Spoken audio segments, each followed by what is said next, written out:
Hi అండి, అందరూ ఎలా ఉన్నారు? నేనైతే చాలా బాగున్నాను. ఈ వీడియో వచ్చేసి మా అన్నయ్య వాళ్ళ పాప ఫంక్షన్ అన్నమాట. ఫంక్షన్లో ముందు రోజు నైట్ చేపల కూర అయితే వండారు. 50 మందికి అనేసి తలకాయలు తోకమట్టలు అయితే వండారండి. అది నేను ఎలా మేకింగ్ చేశారనేది అది వీడియో తీశాను. చేపల పులుసు అయితే ఒక్కొక్క ఊరిలో ఒక్కొక్క స్టైల్లో పెడతారండి. వీళ్ళు వచ్చేసి ఇలా పెట్టారు.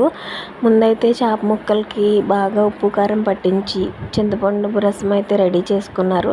ఇవైతే బాగా కలుపుకున్నారు చేప ముక్కలు ఉప్పు కారంతో.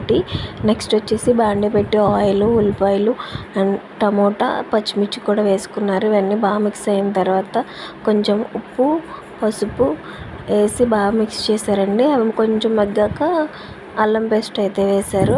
అవి బాగా ఇంకా మగ్గిన తర్వాత చేప ముక్కలు అయితే వేశారండి. చేప ముక్క వేసిన వెంటనే చింతపండు రసం అయితే వేశారు. మెయిన్ చేపల పులుసుకి చింతపండు రసం చాలా ఇంపార్టెంట్ కదండి. తర్వాత చేప ముక్కలు కలిపిన గిన్నెలో కొంచెం వాటర్ వేసి ఇంకా వాటర్ని కూడా వేస్తారు. కొంచెం మళ్ళీ కారం అయితే వేసి బాగా కలిపారండి.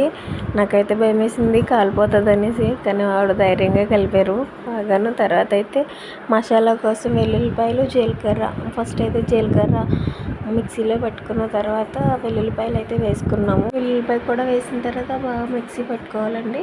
కొంచెం లైట్గా వాటర్ అయితే వేసి ఇంకా మెత్తగా మిక్సీ అయితే పెట్టుకున్నాము. నెక్స్ట్ వచ్చేసి కొత్తిమీర అండి. కొత్తిమీర లాస్ట్లో వేసుకుంటే టేస్ట్ బాగా వస్తుంది కదా. ఇదైతే మసాలా అయితే వేసారు. మసాలా వేసి కొంచెం లైట్గా అలా కలిపారు.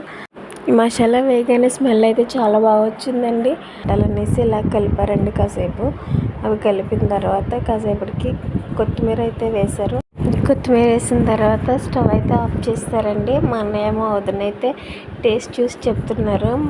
మా వదిన అయితే ప్లేట్లో వేయించుకుని మా అన్నయ్యకి తినిపిస్తుందండి. ఎవడు మా వదిన గారు మా అన్నయ్యకి అయితే తినిపిస్తున్నారు. చూడండి, మా అన్నయ్య అయితే ఆలోచించి చెప్తున్నాడు సూపర్ అని.